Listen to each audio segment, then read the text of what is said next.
Good morning, students of class 10th. We are meeting after a long time, and I hope that you are safe at your home and you might be studying.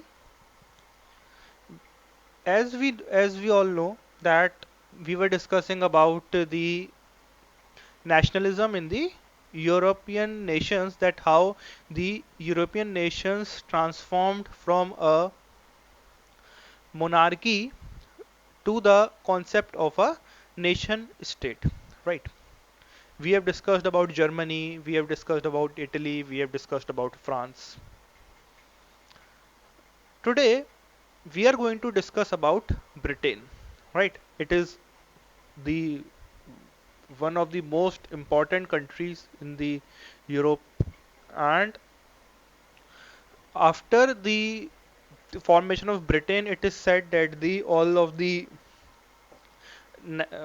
countries in the European continent were now a nation state. Okay, so today we are going to discuss about the nationalism in Britain, that how nationalism took place in Britain and what were the steps, what were the main scenarios that took place, right? What were the incidents that took place and how Britain became a nation state. First of all, make this thing very clear in your mind that unlike other European nations, whether it is Germany, Italy, or France, right? There was no such conflict or violent conflict in case of Britain for being it a nation state. जैसा वहाँ पे violence हुआ था nation बनाने के लिए, हमारा Britain के अंदर नहीं हुआ था, right? This is very clear. We should first of all keep this thing in mind. So let us study. In contrast to the manner of transformation we saw in other European countries, Britain did not undergo a violent transformation when it became a nation state in the early 19th century, right? It became a nation state in the early 19th century. Okay. And Britain was an exception, that Britain did not went under the transformation by violence, right? Whether it was Germany, whether it was Italy, or whether it was France, all of these states went through a violent transformation. There were very many wars, a bloodshed was there. But in the case of Britain, there was not no such situation. On the contrary, it was all done peacefully in Britain. Okay, so let us see how that happened. It had been part of many wars with French and other prior to the 18th century among the Scots and Irish. The English lived in the region which was the most dominant of the state, seeing the overall benefit of forming a United Nations as also separated island state. They united through the Act of the Union in 1707. Okay, see, as we have learned that they were in war with French, the Britain government, but the Britain government was not only at war with French, but they were also, the Britain was also at war, earlier at war with Scotland and Ireland. Okay, and there was another community, they were the Welsh, Welsh, Welsh. They were at war with these three communities also. Okay, and the Englishmen, they lived in Britain. They all are near Britain only. Okay, the all three countries are near Britain only, and the Englishmen used to live in the posh areas of Britain. Okay, so English lived in the region in which the most dominant of the state, seeing the overall benefit of forming a United Nation state, also As also a separate island state, they united through the Act of the Union in 1707. So, in 1707, a act was formed. Okay, in 1707, a Union Act was made, and with the formation of the Union Act, these all three countries, along with Britain, formed a kingdom which was known as United Kingdom (UK), and the biggest part was of it was Britain. Okay, all this began after the English Parliament seized power from the monarch William and Mary, who had accepted a declaration of rights. Okay, and this all began, that how the process began after the English Parliament seized power. That after, when the English Parliament was not at power, and they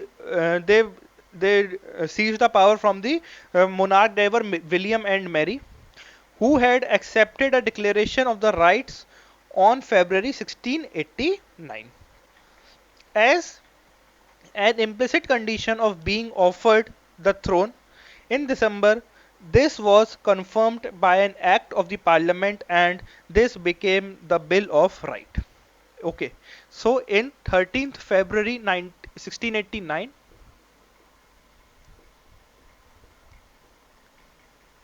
this was an important date. This is an important date.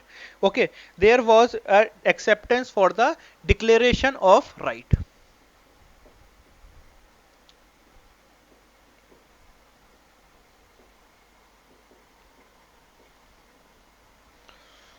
And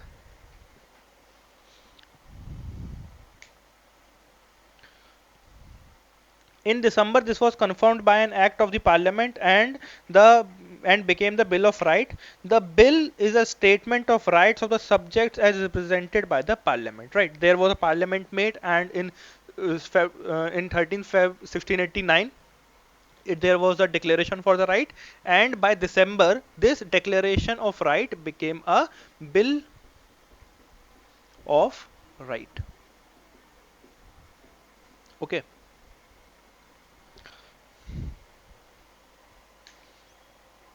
In December, this was confirmed by an act of the parliament, and this became the Bill of Rights. The bill is a statement of rights of the subject as represented by the parliament.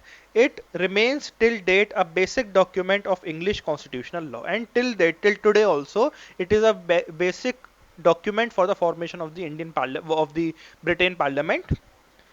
The Act of the Union that was passed in 1707 between England and Scotland, which resulted in the formation of the United Kingdom of Great Britain, ensured that now England could impose its influence on Scotland. Right, as we have already discussed, that in 1707 an act was formed that was known as the United Union Act, and according to this Union Act, now Scotland, Ireland was now a part of the United Kingdoms of Britain. Right, so now when they were the part of United Kingdoms of Britain, this meant that now Britain can impose its laws and its actions on Scotland. Okay, they began to suppress the Catholic clans of the Scotland. The Scots were not allowed to follow their culture, systems, region, or even speak their language. Okay, the people of Scotland were suppressed by the people, by the Parliament of Britain. An act was passed through which they were not allowed to follow their culture. The Scottish people were not allowed to follow their culture. Okay, or even speak their language, that was at that time Gaelic. Okay, the official language of Scotland is